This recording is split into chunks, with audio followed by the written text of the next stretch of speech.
देखिए, सर्दी में मौसम के जो असरात होते हैं वो दिल और खून की नालियों पे बड़े गहरे इस अंदाज से होते हैं कि दिल की नालियाँ सिकुड़ती हैं। यानी अगर आपने सर्द मौसम में अपने आप को प्रॉपर्ली कवर नहीं किया है, और अक्सर घरों में होता है, सब जगह हीटर नहीं है, सर्दी पे एक्सपोजर हो रहा है, तो नालियाँ सुखड़ाव बढ़ेगा। सुखड़ाव बढ़ता है तो ऑटोमेटिकली ब्लड प्रेशर को बढ़ाता है, और दूसरा दिल पे बोझ ज़्यादा हो जाता है कि दिल को खून आगे फेंकना है और नालियाँ ऑलरेडी सुखड़ाव में गई हुई हैं, तो दिल पे बोझ बढ़ेगा और इन दोनों नताइज उसका बाइस फिर हार्ट अटैक होगा। तो इस वजह से सर्दियों में बहुत ख्याल करना चाहिए कि अपने आप को कवर रखें।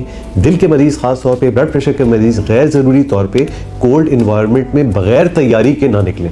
स्पेशली वो लोग जिनके दिल के मर्ज़ है, अंजाइना है, पहले हार्ट अटैक हुआ हुआ है, सर्दी में वो जब चले फिरेंगे तो उनको खुद एहसास होगा कि थोड़ी दूर चलने के बाद सीने पे दबाव आ रहा है, सीना भारी हो रहा है, जो कुछ पहले नहीं हो रहा था। अब सर्दी की वजह से उनमें ये चीज़, तो ये एक अंजाइना की कैफियत मतलब है कि आपके अंदर दिल का मामला गड़बड़ हो रहा है सर्दी की वजह से, तो आपको फौरी अब एहतियाती तदाबीर करनी ज़रूरी है इसमें। अच्छा, इसमें दो तरह के लोग हैं। एक तो वो हैं जिनको ऑलरेडी दिल का मर्ज़ है, तो उनको तो बताया गया होता है कि भाई दर्द हो तो ज़ुबान के नीचे गोली रख लिया करें, उससे ठीक हो जाए, उस एनवायरनमेंट से फौरी निकल के आ जाएं, अपने आप को गरमाइश फराहम करें, तो चीज़ें बेहतर होती जाएंगी।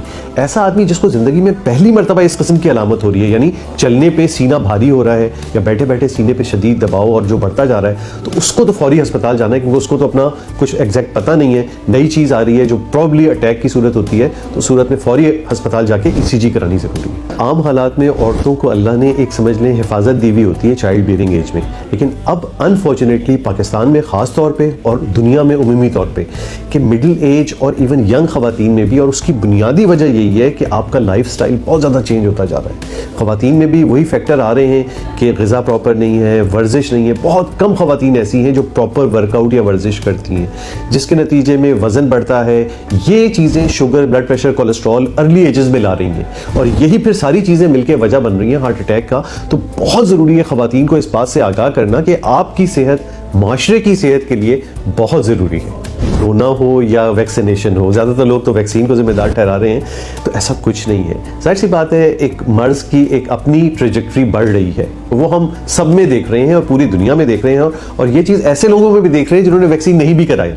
तो ये जो मिथ है ना, ये सिर्फ एक क्रिएट की जाती हैं, एक थ्योरीज जो बिकती हैं इस हवाले से कि इंसान सोचता है ये वजह है। भाई वो नहीं भी है तब भी अब तो उसके असरात 2 साल 3 साल गुजर गए, अब तो उसके असरात भी ख़त्म हो चुके होंगे। हम कौन सा ऐसा इन्फेक्शन होता है जिसके असरात सारी ज़िंदगी चलते हैं? इन्फेक्शन के तो असरात हफ्ते 2 हफ्ते, बहुत हुआ महीने, उसके बाद इन्फेक्शन के असरात ख़त्म हो जाते हैं। तर्ज़ ज़िंदगी और ग़िज़ा, ये दोनों चीज़ें बहुत इंपॉर्टेंट फैक्टर हैं, और ये फैक्टर तो मर्द, औरत, बच्चा, बड़ा सबके लिए हैं कि शुरू से एक आदत ऐसी हो कि आप हेल्दी डाइट की तरफ ट्रांसफॉर्म हो, अपनी ज़बान के मज़े को या टेस्ट बड्स को उसका आदी बनाएं। हमारे यहाँ अनफॉर्चुनेटली हर उल्टी चीज़ हम खा रहे हैं, और हमारा तर्ज़ ज़िंदगी, सोने का कोई टाइम नहीं है, पूरी रात जाके गुजारते हैं, वर्जिश हम नहीं करते, तंबाकू नोशी हम कर रहे हैं। तो वो तमाम फैक्टर हमने जमा कर लिए हैं जो अर्ली एजेस में हार्ट अटैक का बाइस बन रहे हैं।